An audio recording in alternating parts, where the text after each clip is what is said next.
So what really kills a conversation is actually when you play it too safe.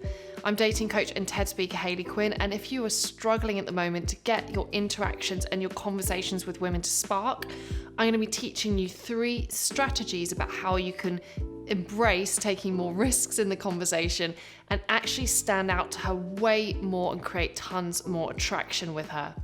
So I understand that conversations can sometimes feel like a bit of a minefield of you not wanting to say the wrong thing, not wanting to put her off, not wanting to make things awkward, not wanting to overstep the mark. However, often what I find actually can really limit your ability to have great conversations is when you censor yourself so much that the conversation becomes really vanilla and really bland. When you don't take any risks at all, instead of avoiding getting stuff wrong, you avoid all the opportunity to get things right. Also, when you feel more comfortable to express yourself and talk about things in your life that you're interested in, you're passionate about, to share your true opinions, this is so attractive to her because it says such good things about your self-esteem. Nobody wants a sycophant or somebody who is really watching their every move because they're so afraid they're going to lose out on an opportunity. Instead, what will really communicate the fact that you have great self-esteem and that you really value who you are is when you do take these risks, when you are a little bit more open, when you are the same person with her as you are with some of your friends. That says that you really value who you are, and that's something that's incredibly attractive.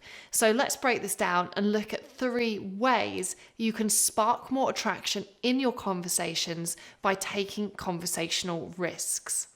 So the first risk I really want you to start taking in your conversations with women is to tell her what your true opinion is.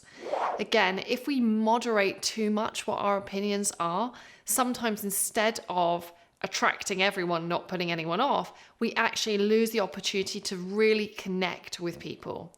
You may remember from my conversation hacks video, which, by the way, if you haven't checked it out, I've put a link beneath this video so you can watch that afterwards.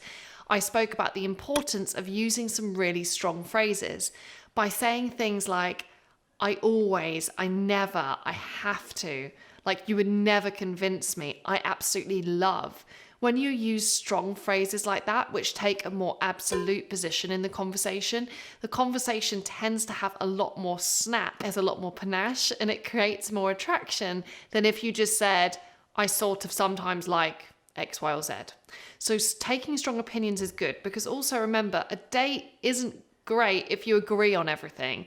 Lots of guys actually approach the whole dating thing incorrectly because they try and draw a woman's attention to stuff they have in common. So you may message her online and be like, hey, I saw you like tennis, I like tennis, and it just doesn't connect. And that's because her attraction isn't a logical weighing up of like, oh yeah, we've got that in common and that in common. It's going to be about how she feels when she's interacting with you. And it's actually proven that dates which have a combination of agreement and disagreement work better to create attraction than dates where you agree on everything, or of course when you disagree on everything. Now, I understand why you may not feel fully confident at the start in expressing your opinion. You may worry that if you do say something that you're going to put her off or say totally the wrong thing. If you're kind of unsure about saying something, rather than censoring and not saying it at all, I want you to get used to the habit of also introducing a little warm-up phrase like, you may hate me for saying this, or you're going to totally disagree with me, or I probably shouldn't say this on a first date. All of these sentences help to prepare her for you introducing an opinion that is more controversial. It also sets the tone that you're being a little bit playful. And it shows a lot of social awareness. So rather than not expressing an opinion, I'd much rather that you got used to expressing it in a way which articulates that you understand that she might not share that opinion, but still shows how you have that self-esteem to have an opinion of your own. The second conversational risk I'd love you to start taking is to start to assume things about her. Now, again, a really quick way to make particularly your messaging conversation very dull is to ask lots of boring questions. So these are just sort of logical questions which are seeking information, like, so what school did you go to? What did you study at uni? how long have you been in that job for? All of these questions that require a factual response, first of all, she's had them so many times before, that's going to be a big problem. And then they're just boring. They don't really invite and create exciting conversation.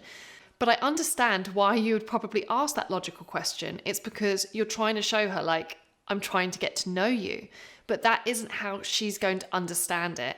Instead, she's just going to be like, oh, that question again. So instead, I want you to, instead of asking that boring question, I want you to actually assume and guess something about her. And the trick here is to remember it's actually not about getting it right. You can make a guess about her that is spectacularly wrong and it can still work in the sense that it adds charge and energy and attraction to the conversation, because it's not about being correct. It's about creating a dynamic conversation that she feels like she wants to respond to. So of course, this is all a balance. So whilst we don't want to say, how long have you worked in that job? You also don't want to say, you're a posh girl, aren't you? Again, that might be too far in that teasing direction. Instead, though, you can use really good phrases like, I can just imagine you, I bet you seem, and then go into a guess about her. So instead of asking her what her job is, you might say, I bet you do something really social, or I can just see you doing something creative. Just a slight change of phrase can really make a difference in terms of whether the conversation is like, oh yeah, just that same conversation I've had a million times before, or being really interesting and really engaging.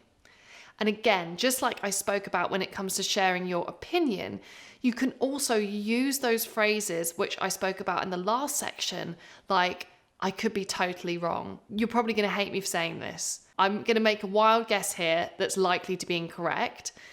You can put a little phrase out there at the start, which again helps you to calibrate for the fact that your guess may be wrong. When you take a risk in the conversation and you start making assumptions about a woman as opposed to asking her logical questions, it's not about getting it right. It's about having conversation that is creative and interesting and different enough that you stand out to her. The third risk I want you to take is to think about saying something controversial to her. Now, this shouldn't be controversial for the sake of being controversial. It should just be controversial because that's an aspect of your personality that you'd want to share to see if you connect. An example of this could be your sense of humor. Now, we all have really different senses of humor. You may consider your sense of humor to be a little bit dark or a little bit weird. And if so, this is a good opportunity for you to actually share that sense of humor with her to see if she connects to it. Because rather than trying to package yourself up in such a way that you are acceptable to all the women that you meet, it's actually more valuable to you to think that dating and meeting women is in fact an exercise also of you finding those women who really get and click with who you naturally are. So just like how we spoke about it in the past, it's rather than not using your dark or quirky or weird sense of humor because you're worried that she's just not going to be into that. Instead, just like I mentioned before, think about how you introduce that to her. So you could set that up as a bit of a challenge. You could say, so I'm not sure you're ready for this, or date one might be a bit too early, or I may lose points for saying this, but. So use these really cool introductory phrases to kind of get her mentally prepared. You could also even ask her to see if she's on the same wavelength as you. You could say, I don't suppose you've got a dark sense of humor, have you? ? So again, this requires her participation by saying, yeah, I do, before you then go there with your full sense of humor. But it also comes from a place where you're checking to see how she matches up with you, not the other way round. And that's going to make you seem much more attractive in your conversations. So when it comes to taking conversational risks, I can't emphasize how important it is to take the risk. If you don't take the risk, or perhaps your default conversation style because of the work that you do is a little bit more safe, it's a little bit more boring, it's going to be hard for this woman to understand your full personality and how awesome you are. She won't immediately get the cool guy that you are when you're hanging out with your friends or someone who you know really well. And in order to stand out and also to connect with the women who are best suited to you, you need to find ways of putting across your true personality in a way that you feel safe, but that also creates enough excitement that she feels that attraction to you. If you've enjoyed some of the messages in this video, I would really recommend you hop over and watch my conversation hacks video. It's just a link to it is just being put beneath the video right now. And if you want even more information on how you can be a great conversationalist with women, please head to hayleyquinn.com/unite for some free videos. The link is beneath this one. And of course, if you've liked what I've had to say, a like or a share would be much appreciated, as would be a subscribe to my channel.